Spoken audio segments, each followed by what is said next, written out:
Something you probably don't know about me.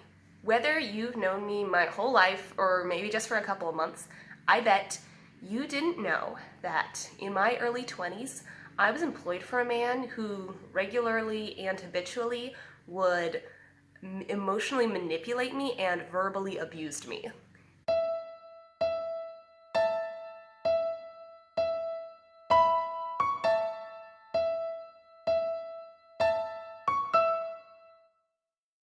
He would scream and berate me almost every day. He would blame me for mistakes other people made. He would alternate between pouring on flattery one day and then just blaming me, screaming at me the next day, and basically did everything he possibly could to make me feel like I was the crazy one. This went on for almost 2 years until the fateful day when I lost a piece of paperwork. It was not a very important piece of paperwork, but it had the client's signature on it. When he found out, he blew up. It was like a volcano.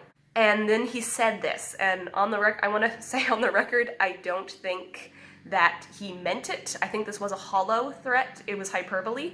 He didn't say this word for word, but he had basically told me if I ever lost another piece of paperwork again, that he was going to lock me in the office and not let me out again until I found it. And I remember when he said that, just sort of standing there and praying. I prayed a lot when he yelled at me. It was a way to sort of mentally disconnect and just let all the yelling wash over me without reacting. And I remember praying and saying, Lord, I think this is it. I think this is a sign. I think this is the push I needed.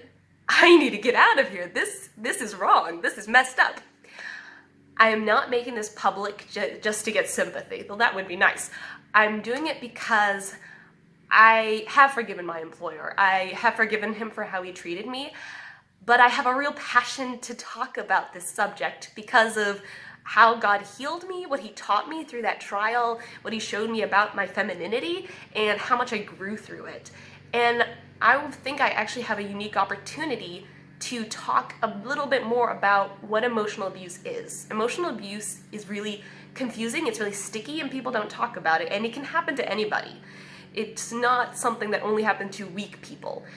And so in this very unpolished series of videos, I'm going to try to unpack a little bit more how my employer walked me through his manipulation and what we can kind of learn about men and women through it. I really feel that I'm in a unique position to talk about this subject because I have had the real world experience of being manipulated and verbally abused, but because it was an employer, it wasn't a husband or a boyfriend or a father figure, it wasn't someone I had a real relationship with, I can talk about it very freely. I don't mind talking about it. I don't have major emotional baggage because of it.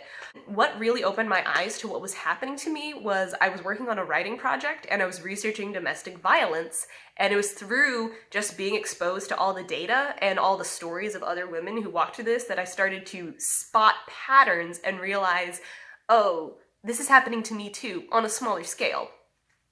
So I really think that this is something that just informing people about this can change them, and you can influence them.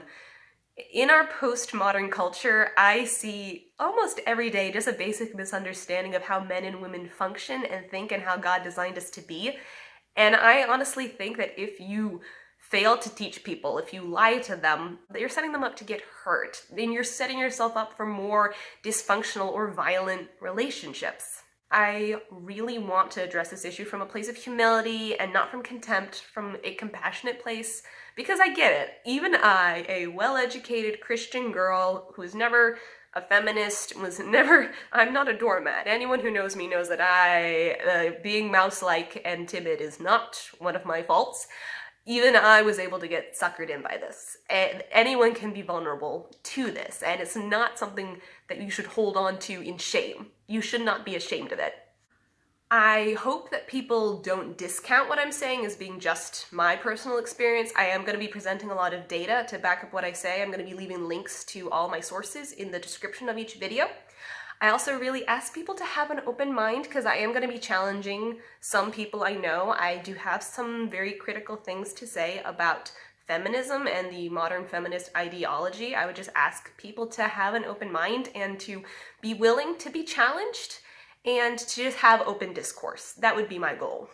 One note is I will leave little warnings about some of the content I am going to be presenting is very mature and very intense. I'm going to be quoting from some stories of domestic violence that are truly horrific, and I will have little warnings for younger viewers. Some of this stuff is going to be very intense, and I would recommend some younger people to proceed with caution. I'm certainly not an expert, and I am going to be largely talking about this issue from the female point of view, even though I know that this is an issue that affects men almost as much as women. I also know I'm not going to be able to talk about all the different facets of emotional abuse or physical abuse. Abuse is very complicated. It plumbs the depths of human weakness, but I'm really going to be focusing in on emotional abuse because all abuse starts with emotional abuse, and if you can identify and prevent emotional abuse, you can stop physical abuse before it starts. Overall, I am really excited about this project. I am really thrilled that I can share how God blessed me through it. And I know this is going to be very edgy and very challenging for a lot of people in ways you're not expecting. This is going to surprise people because abuse is never what we expect. There are a lot of misconceptions that I am hopefully going to topple. I'm just really grateful for everyone who's going to watch this, and I appreciate all of you for listening to me. Keep your eyes open for the next video. It's coming soon.